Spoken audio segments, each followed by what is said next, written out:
Hello students, आज हम बात करने वाले हैं कक्षा 10वीं के सोलेनेसियस क्रॉप कल्टीवेटर का सेकंड पार्ट जो है। पहले पार्ट में हम लोगों ने कुछ इंपॉर्टेंट क्वेश्चन डिस्कस किए थे 1 से लेकर 12 प्रश्न तक। अब हम बात करेंगे प्रश्न क्रमांक 13 से लेकर 25 प्रश्न तक। ठीक है, तो हमने इसमें पहला प्रश्न लिए हैं खरपतवारनाशी या फिर हर्बिसाइड का वर्गीकरण कीजिए। खरपतवारनाशी मतलब होता है खरपतवारों को नष्ट करने वाले रसायनों को खरपतवारनाशी या फिर हर्बिसाइड कहते हैं। तो ये कितने प्रकार के होते हैं, इनका क्या वर्गीकरण है, तो इनको 5 भागों में विभक्त किया गया है। इनका वर्गीकरण पांच वर्गीकरण है इनका। पहला है हर्बिसाइड के पूर्व पौधे। हर्बिसाइड के पूर्व पौधे मतलब होता है जब खरपतवार उगे ही नहीं है खेतों में, उसके पहले ही मिट्टी में जो रसायनों का छिड़काव कर दिया जाता है तो वो कहलाते हैं हर्बिसाइड के पूर्व पौधे। जैसे कि हमने आज बुवाई किए हैं तो बुवाई के साथ या बुवाई के कुछ दिन पहले ही कुछ दवाओं का छिड़काव कर देंगे जिससे खरपतवार नहीं उगते हैं, तो वो कौन से खरपतवारनाशी कहलाएंगे, हर्बिसाइड के पूर्व पौधे। फिर दूसरा है पूर्व उभरे हुए हर्बिसाइड, मतलब कि जब खरपतवार उग जाते हैं या उनका अंकुरण आ जाता है, जब खरपतवार के बीज अंकुरित हो जाते हैं या फिर बिल्कुल छोटे छोटे रहते हैं, अंकुरण के समय खरपतवारों को नष्ट करने वाले हर्बिसाइड कहलाते हैं पूर्व उभरे हुए हर्बिसाइड। फिर तीसरा है उभरने के पश्चात हर्बिसाइड, मतलब कि जब खरपतवार के पौधे उग के काफी बड़े हो जाते हैं तो उनको मारने वाले हर्बिसाइड कहलाते हैं उभरने के पश्चात हर्बिसाइड। फिर चौथा है चयनात्मक हर्बिसाइड, मतलब कि ऐसे खरपतवारनाशी जो किसी विशेष पौधों के चयन मतलब किसी विशेष पौधों के समूह का चयन करते हैं और उन पौधों को नष्ट कर देते हैं। जैसे कि 2,4-D जो होता है, 2,4-D केवल चौड़ी पत्ती वाले खरपतवार को मारता है, बाकी सब पौधों को छोड़ देता है, तो वो कहलाएगा चयनात्मक हर्बिसाइड। और पांचवा है गैर चयनात्मक हर्बिसाइड, मतलब कि ऐसे हर्बिसाइड जो किसी भी प्रकार के पौधों का चयन नहीं करते हैं और सब प्रकार के खरपतवारों को नष्ट कर देते हैं, तो वो कहलाते हैं गैर चयनात्मक हर्बिसाइड। में एक बार फिर रिपीट कर देता हूं, हर्बिसाइड के पूर्व पौधे मतलब कि ऐसे हर्बिसाइड जो मिट्टी में मिला दिए जाते हैं और वो खरपतवारों को उगने से रोकते हैं। पूर्व उभरे हुए हर्बिसाइड मतलब कि ऐसे हर्बिसाइड जो पौधों के अंकुरण के समय या फिर पौधों को अंकुरित होते से ही उन पौधों को नष्ट कर देते हैं। खरपतवार जब अंकुरित हुए हैं उन्हें नष्ट कर देते हैं, तो वो कहलाते हैं पूर्व उभरे हुए हर्बिसाइड। उभरने के पश्चात हर्बिसाइड मतलब होता है जब खरपतवार के पौधे उग जाते हैं और काफी बड़े हो जाते हैं तो उनको नष्ट कर देते हैं, तो वो कहलाते हैं उभरने के पश्चात हर्बिसाइड। चौथा है चयनात्मक, नाम से पता चल रहा है ऐसे हर्बिसाइड या ऐसे खरपतवारनाशी जो किसी विशेष पौधों के समूह का चयन करते हैं और उन्हें नष्ट कर देते हैं। जैसे कि चौड़ी पत्ती वाले खरपतवार को मारने वाला 2,4-D, वो केवल चौड़ी पत्ती वाले खरपतवार को मारेगा, सकरी पत्ती वाले को नहीं मारेगा। और गैर चयनात्मक मतलब होता है ऐसे खरपतवारनाशी जो सभी पौधों को नष्ट कर देता है, वो किसी पौधे का चयन नहीं करता। जैसे हमारे यहाँ बोलते हैं उसको सफाया। सफाया क्या करता है, जो भी पौधे उसके संपर्क में आएंगे वो सबको नष्ट करता जाएगा, तो वो कहलाएगा गैर चयनात्मक हर्बिसाइड। फिर हमने दूसरा प्रश्न लिया है टमाटर के प्रमुख कीट और उनका नियंत्रण। वैसे तो क्वेश्चन डायरेक्ट भी ये पूछ लेता है कि टमाटर को जो टोमेटो फ्रूट बोरर होता है, टोमेटो फ्रूट बोरर कीट का नियंत्रण कैसे करेंगे, और हमने प्रश्न लिया है यहाँ पे टमाटर के प्रमुख कीट और उनका नियंत्रण। टमाटर में जो भी कीट लगते हैं पहले हम उनका नाम लिख लेते हैं। जैसे कि टोमेटो फ्रूट बोरर, ये टमाटर का पहला कीट है टोमेटो फ्रूट बोरर। फ्रूट मतलब होता है फल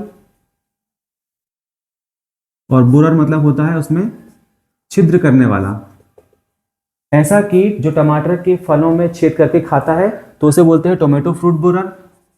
फिर अच्छा, इसका जो नियंत्रण होता है वो क्योनाल फास से होता है, ये लिखा है।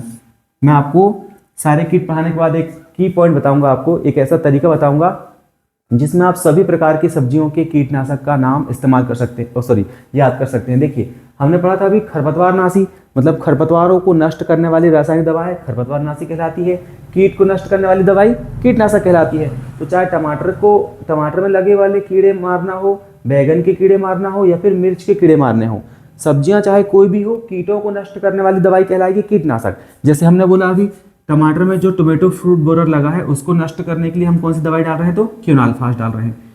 जरूरी नहीं है कि आप क्योनाल फास ही डालो, आप इमिडाक्लोप्रिड डाल सकते हो, इमामेक्टिन डाल सकते हो, ऐसी बहुत सारी और भी दवाएं आती हैं। फिर देखिए फिलहाल तो हम बात करते हैं टमाटर के कुछ कीट है।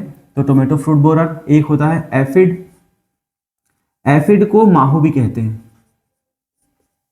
इन्हें पौधों के जू भी कहते हैं। जैसे पशुओं में, इंसानों में छोटे छोटे जू हो जाते हैं, कीड़े हो जाते हैं, ऐसे ही फसलों के टेंडर भागों को जैसे ऊपरी जो नाजुक भाग होते हैं उन ये नाजुक भागों में छोटे छोटे कीड़े लगे रहते हैं बिल्कुल इनका रस चूसने वाले, तो वो कहलाते हैं एफिड या फिर माहू।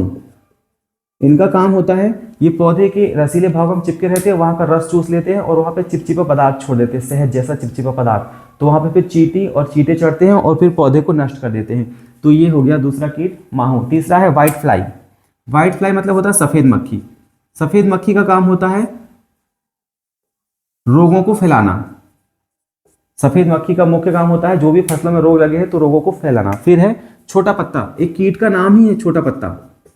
ये छोटे से पत्ते के जैसा दिखता है और पत्तों को ही नुकसान पहुंचाता है। पत्तों में ऐसे नेक्रोसिस डिजाइन बना देता है, ऐसे डिजाइन बना देता है, उसके हरे भागों को खा जाता है, तो वो कहलाता है छोटा पत्ता कीट। और इन सबको नियंत्रित करने के लिए जैसे क्विनालफास याद कर सकते हैं, dimethoate, emamectin, imidacloprid, dimethoate, emamectin, imidacloprid,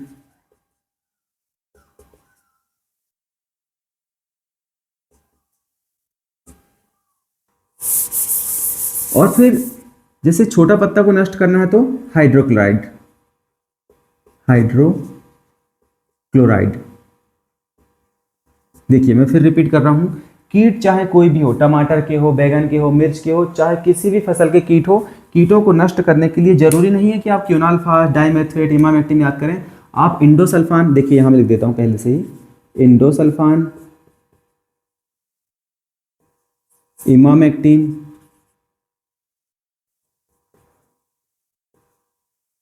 देखिए यहां पे जैसे डाइमेथोएट, इमिडाक्लोप्रिड,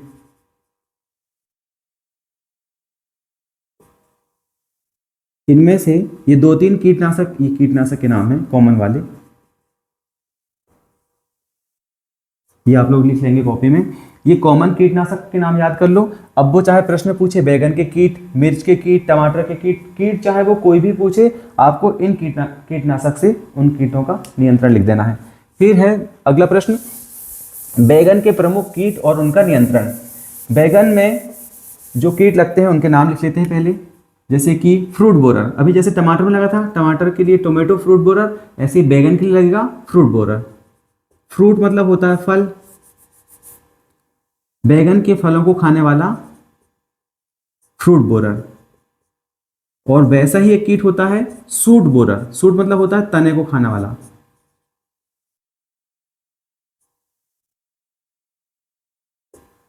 और आपकी बुक में लिखा है फ्रूट एंड सूट बोरर। जो फलों को खाता है वो फ्रूट बोरर और जो तने को खाता है वो सूट बोरर।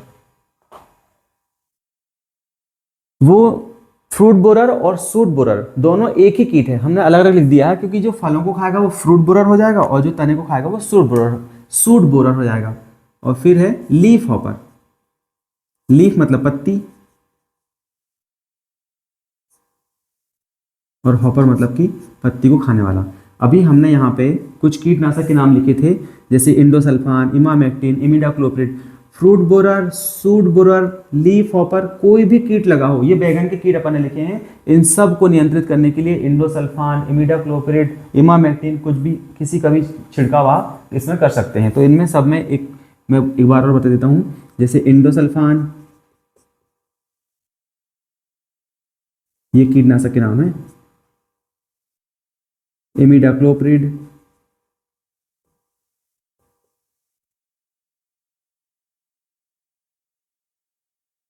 इमामेक्टिन। देखिए फिर से समझ लेते हैं। क्वेश्चन था बैगन के प्रमुख कीट और उनका नियंत्रण लिखिए। तो बैगन के प्रमुख कीट कौन कौन से हैं? फ्रूट बोरर, सूट बोरर और लीफ हॉपर। फ्रूट बोरर बैगन के फलों को खाता है, सूट बोरर तने के अंदर छेद करके और तने को खाता है, लीफ हॉपर बैगन की पत्तियों को खाता है। फ्रूट बोरर का नियंत्रण करने के लिए इंडोसल्फान का छिड़काव करना चाहिए। सूट बोरर को कंट्रोल करने के लिए इंडोसल्फान का भी छिड़काव कर सकते हैं, इमामेक्टिन का भी कर सकते हैं और इमिडाक्लोप्रिड का भी कर सकते हैं। और फिर बचा लीफ हॉपर कीट जो पत्तियों को खाता है, उसका नियंत्रण कर सकते हैं इमामेक्टिन से, इंडोसल्फान से या फिर इमिडाक्लोप्रिड से। फिर अगला प्रश्न है मिर्च के प्रमुख कीट और उनका नियंत्रण लिखिए। अब फिलहाल हम यहाँ पे लिख लेते हैं मिर्च के पहले कीट। मिर्च में सबसे खतरनाक कीट लगता है थ्रिप्स। थ्रिप्स ऐसे मिर्च के अंदर लगने वाला सबसे खतरनाक कीट होता है, और उसके बाद लगता है फिर सफेद मक्खी,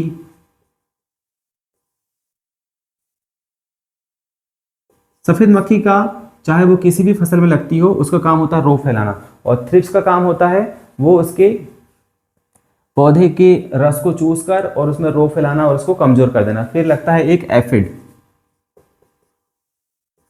एफिड अपन ने अभी लिखा था। एफिड जो होते हैं उनको माहू भी कहते हैं, और माहू का काम होता है कोमल और रसीले भागों का रस चूसना, और इन सब का कंट्रोल फिर वही इंडोसल्फान, इमिडाक्लोप्रिड और इमामेक्टिन। किसी भी कीटनाशक का छिड़काव करके हम कीटों को नष्ट कर सकते हैं, और एफिड के नियंत्रण के लिए तो डाइमेथोएट सबसे अच्छा होता ही है।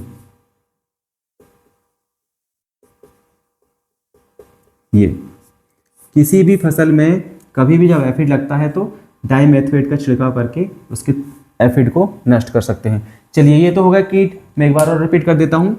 टमाटर, बैगन, मिर्च, चाहे किसी में भी कीट लगते हो, सबके नियंत्रण के लिए वो कॉमन दवाएं हैं। ये सब कीटनाशक इंडोसल्फान, इमिडाक्लोप्रिड, इमामेक्टिन, इस तरह की दवाओं का छिड़काव करके हम कीटों को नष्ट कर सकते हैं। अब है टमाटर के अर्ली ब्लाइट रोग को समझाइए। देखिए, समझ लेते हैं।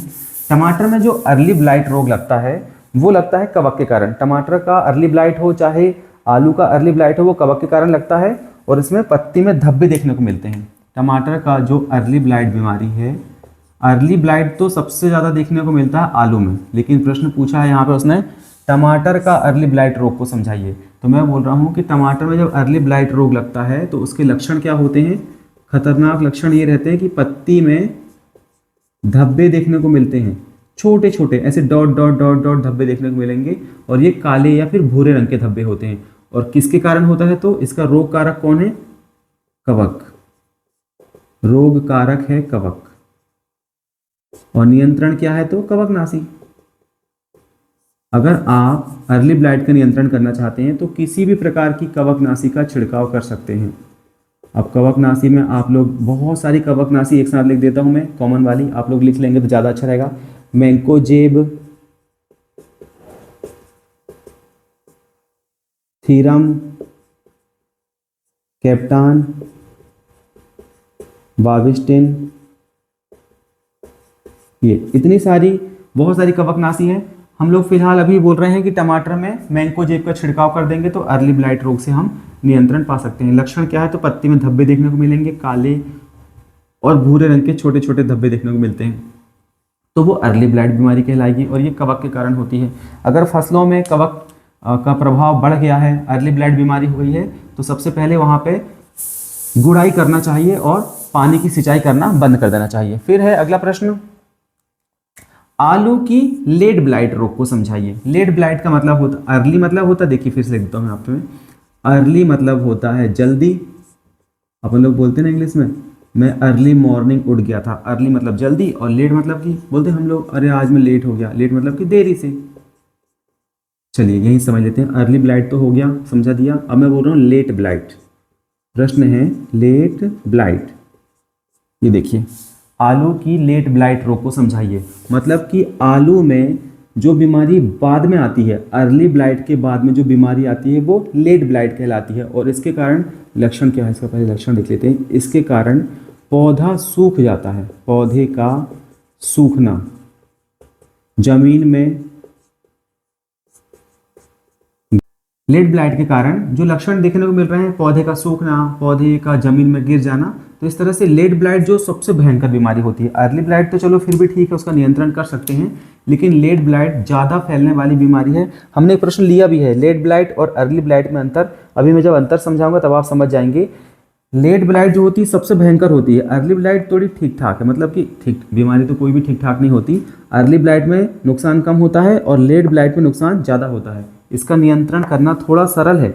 अर्ली ब्लाइट में अगर देखिए, मैंने अभी समझाया था ना, टमाटर में अगर अर्ली ब्लाइट हुआ तो कवकनाशी का छिड़काव कर देंगे। अगर लेट ब्लाइट बीमारी हुई है तो कुछ नियंत्रण नहीं कर सकते, पौधे सूख जाएगा, जमीन में गिर जाएगा और हमारे फसल का नुकसान हो जाएगा। चलिए ठीक है। फिर है अगला प्रश्न, मिर्च में लीफ कर्ल रोग क्या है? लीफ मतलब होता है पत्ती और कर्ल मतलब होता है मुड़ा हुआ, पत्ती का मुड़ना। जैसे कई लोग बोलते हैं ना कि यार तुम्हारे बाल कितने कर्ली है। कर्ल मतलब होता है मुड़े हुए। पत्ती ऐसे मुड़ जाती है, टर्न हो जाती है, ट्विस्ट हो जाती है, तो वो कहलाएगा पत्ती का लीफ कर्ल बीमारी। मिर्च में एक बीमारी होती है, पूरी पत्तियां उसकी मुड़ जाती है, और ये बीमारी होती है वाइट फ्लाई के कारण, सफ़ेद मक्खी के कारण होती है। सफ़ेद मक्खी के कारण देखने को मिलती है ये बीमारी। कारक, इसका रोग कारक कौन है? मतलब फैलाती है, कारक तो नहीं है। सफ़ेद मक्खी इसको क्या करती है? तो रोग को फैलाती है। और लक्षण क्या है अभी बताया मैं आपको, ये लिखा तो है पत्ती का मुड़ना, पत्ती का मुड़ना। नियंत्रण क्या है इसका? इमिडाक्लोप्रिड का छिड़काव। एक बार और समझा देता हूं मैं आपको। मिर्च में लीफ कर्ल बीमारी क्या है? तो लीफ कर्ल बीमारी पत्तियों का मुड़ जाना लीफ कर्ल बीमारी है। ये सफ़ेद मक्खी का कारण फैलती है और इसका लक्षण है पत्ती मुड़ी मुड़ी दिखाई पड़ती है, पत्ती छोटी छोटी रहती है, घनी हो जाती है, बहुत ज़्यादा मुड़ जाती है, और उनमें फिर पोषक तत्व भी कम बनते हैं, पौधा छोटा सा दिखता है, ऐसा घोंसले के टाइप दिखने लगता है, और उसका नियंत्रण के लिए हम इमिडाक्लोप्रिड का छिड़काव करते हैं। फिर अगला प्रश्न है बैगन की छोटी पत्ता रोग। देखिए अभी यहाँ पे टमाटर में जो कीट पड़े थे तो एक टमाटर का छोटी पत्ता कीट था, और यहाँ पे बैगन का छोटी पत्ता रोग है। छोटी पत्ता रोग जो होता है, देखिए नाम से पता चल रहा है, छोटी पत्ता या फिर छोटा पत्ता भी बोलते हैं, छोटा पत्ता या फिर छोटी पत्ता रोग। अगर बैगन की पत्तियां छोटी छोटी सी हो गई हैं, बिल्कुल छोटी छोटी सी पत्तियां हो गई हैं, लक्षण लिख देता हूं यहाँ पे,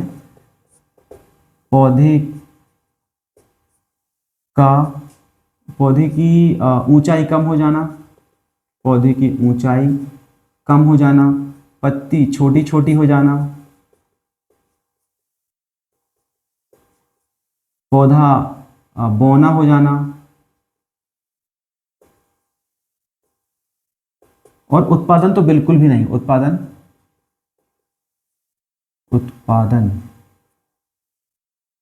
नहीं होना, ये इसके लक्षण हैं। नियंत्रण क्या है? तो नियंत्रण है इसका इमिडाक्लोप्रिड का छिड़काव। और ये किसके कारण होता है? तो इसका कारक या फिर कारण क्या है? माइकोप्लाज्मा। माइकोप्लाज्मा के कारण रोग होता है, और इसका नियंत्रण हम करेंगे इमिडाक्लोप्रिड के छिड़काव से। और ये लक्षण है पौधे की ऊंचाई कम हो जाएगी, पत्तियां उसकी छोटी छोटी सी हो जाती हैं, और पत्तियां बहुत घनी हो जाती है, जैसे कोई छोटी छोटी सी पत्तियां बिल्कुल बहुत घनी पत्तियां हो जाएंगी, छोटी छोटी हो जाएंगी, पौधे का जो पौधा बौना हो जाता है, सॉरी यहाँ पे गलत, पौधा बौना रह जाता है, और उत्पादन तो उसमें बिल्कुल भी नहीं होता है। ठीक है, ये हो गया बैगन का छोटी पत्ता रोग। अब है root knot nematode. Root knot nematode एक भयंकर बीमारी होती है जो लगभग सभी फसलों की जड़ों में देखने को मिलती है। देखिए लिख देते हैं यहाँ पे, रूट नॉट निमेटोड। रूट मतलब होता है जड़, जड़ में गांठ बन जाती है, मैंने यहाँ पे लिखा भी है, देखिए रूट नॉट निमेटोड को रूट गांठ निमेटोड भी बोलते हैं। अगर कोई पौधा है, पौधे का ऊपरी हिस्से में कोई परेशानी ज़्यादा जाएगी नहीं, लेकिन नीचे जड़ों में, जैसे ये जड़ें हैं, पौधे की जड़ों में ऐसी गांठ बन जाएंगी, बड़ी बड़ी मोटी मोटी गांठ बन जाएंगी, तो ये कौन सी बीमारी है? रूट गांठ निमेटोड।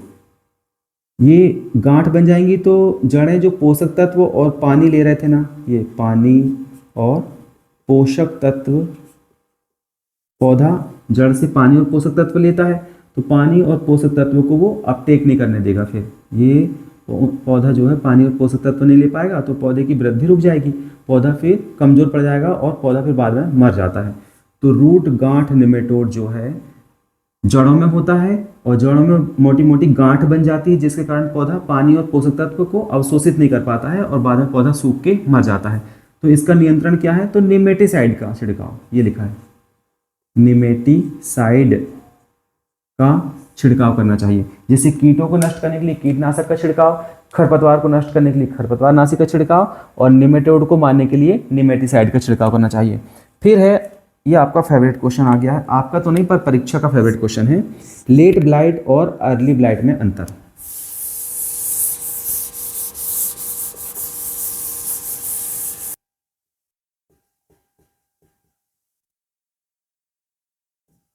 ये लिखा है लेट ब्लाइट और अर्ली ब्लाइट में अंतर। देखिए एक बार समझ लेते हैं। वैसे मैंने आपको बता दिया था, लेट मतलब कि जो देरी से बीमारी आती है वो लेट ब्लाइट, अर्ली मतलब कि जो जल्दी से आती है, मतलब कि जो पहले आती है, जो पहले आती है पौधों में वो अर्ली ब्लाइट है, और जो बाद में आती है वो लेट ब्लाइट है। अर्ली ब्लाइट में क्या होता है, पत्ती में छोटे छोटे धब्बे देखने को मिलते हैं। अब छोटे छोटे धब्बे देखने को मिलेंगे तो स्वाभाविक सी बात है वो बीमारी कम आक्रामक होगी, धीरे धीरे फैलेगी, और उसको हम कंट्रोल भी कर सकते हैं। कवकनाशी का छिड़काव करेंगे तो वो अर्ली ब्लाइट बीमारी कंट्रोल हो जाएगी। और लेट ब्लाइट बीमारी जो है वो ज़्यादा आक्रामक होती है। देखिए ज़्यादा आक्रामक होगी जिसके कारण पौधा सूख जाएगा और जल्दी जल्दी बीमारी फैलेगी, पौधा जल्दी से नष्ट हो जाएगा। मैं दोबारा रिपीट करता हूँ, लेट ब्लाइट के कारण पौधा सूखने लगता है, अर्ली ब्लाइट के कारण केवल पत्तियों में धब्बे देखने को मिलते हैं। लेट ब्लाइट के कारण, लेट ब्लाइट जो है वो ज़्यादा आक्रामक बीमारी होती है और अर्ली ब्लाइट कम आक्रामक बीमारी होती है। लेट ब्लाइट जल्दी से फैल जाता है, जैसे 2-4 दिन के अंदर ही पूरा फसल नष्ट हो जाएगी, और अर्ली ब्लाइट देरी से फैलती है, धीरे धीरे फैलती रहती है। लेट ब्लाइट होने का सबसे बड़ा कारण है कम तापमान। जैसे टेम्परेचर कम होता है तो लेट ब्लाइट आती है, और अगर टेम्परेचर ज़्यादा रहेगा तो अर्ली ब्लाइट आएगी। गीला मौसम रहेगा तो लेट ब्लाइट होगी, और नम मौसम रहेगा तो अर्ली ब्लाइट होगी। इसको आप लिख लेंगे तो ज़्यादा अच्छा, क्योंकि बुक में दिया नहीं है ये, आप लोग इसको लिख लेना। फिर अगला प्रश्न, एकीकृत रोग प्रबंधन क्या है? इसको पॉज करके लिख लेना, मैं इसको मिटा देता हूँ। ये रहा क्वेश्चन अगला, एकीकृत रोग प्रबंधन क्या है? जब रोग नियंत्रण के लिए हम लोग, देखिए रोग नियंत्रण के लिए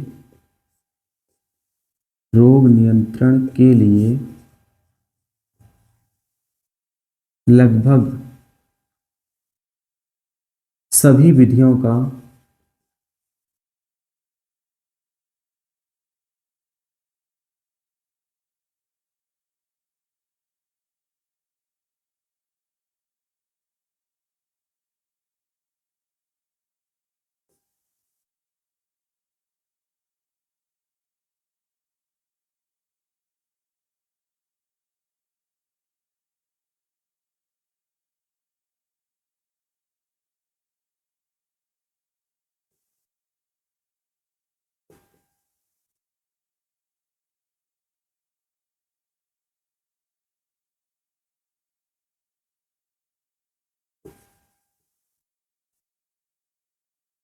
देखिए, जब, इसको अभी बाद में देख लेना, पहले आप इधर सुन लो। जब फसलों में रोग लगते हैं तो हम चाहते हैं कि हमारे खेत में रोग ना लगे, और रोगों को नियंत्रित करने के लिए हम गर्मी के समय में मिट्टी में अच्छी गहरी जुताई कर देते हैं, कवकनाशी का छिड़काव कर देते हैं, बीजों को कवकनाशी से उपचारित कर लेते हैं, रोग रोधी किस्में बोते हैं। इतना सब कुछ करने के बाद भी अगर फसलों में रोग लग रहे हैं तो हम कोशिश करते हैं कि हमने जो खेत जिसमें हमको फसल लगाना है उसको गर्मी में गहरी जुताई कर दिया, फिर बीज बोने से पहले उनको उपचारित कर दिया, उसके बाद भी रोग लग गए तो उनमें रोगनाशक का छिड़काव कर दिया। लगभग सभी विधियों का, रोग नियंत्रण की सभी विधियों का विवेकपूर्ण तरीके से उपयोग कर लिया है, ताकि फसलें भी दूषित ना हो, वातावरण भी दूषित ना हो, मिट्टी भी दूषित ना हो, और हमारा काम भी बन जाए। तो उसको बोलते हैं एकीकृत रोग प्रबंधन। सेम टू सेम एकीकृत कीट प्रबंधन। देखिए क्वेश्चन लिखा है, एकीकृत कीट प्रबंधन क्या है? जहां पे हमने रोग प्रबंधन लिखा है वहां पे अगर हम लोग लिख दें कीट प्रबंधन, ये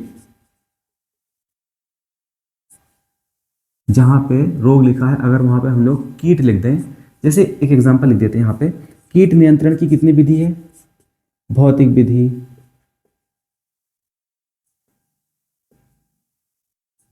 सांस्कृतिक विधि,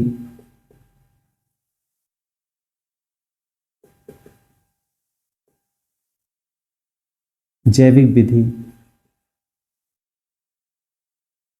और सबसे अच्छी रासायनिक विधि।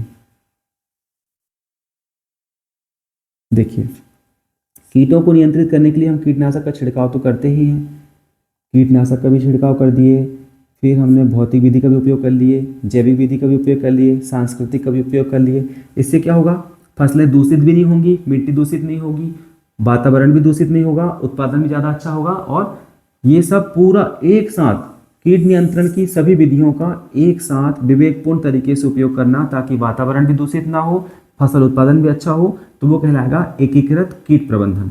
ऐसे ही रोग नियंत्रण की सभी विधियों का विवेकपूर्ण तरीके से उपयोग करना, एकीकृत रोग प्रबंधन। ऐसे ही कीट नियंत्रण की लगभग सभी नियंत्रण विधियों का विवेकपूर्ण तरीके से उपयोग करना, एकीकृत कीट प्रबंधन कहलाता है। तो इस तरह से ये 2 प्रश्न हो गए आपके। फिर है कीट प्रबंधन की विधियों को समझाइए। ये तो लिखा है, कीट नियंत्रण के लिए जो जो विधियों का इस्तेमाल करते हैं वो कीट प्रबंधन की विधियां कहलाती हैं। इसके बाद हम थर्ड पार्ट जो बनाएंगे उसमें पूरा कीट के बारे में एक बार और रिपीट कर देंगे। आप ये सेकंड पार्ट को सब्सक्राइब कर लीजिए और इसमें आप कमेंट कर देना जो जो प्रश्न आप लोग और पढ़ना चाहते हैं। मैं आपके कमेंट में जो प्रश्न आप कमेंट कर देंगे वो अगले पार्ट में उनको शामिल कर लूँगा। ठीक है, थैंक यू। और चैनल को आप लोग सब्सक्राइब कर लेना।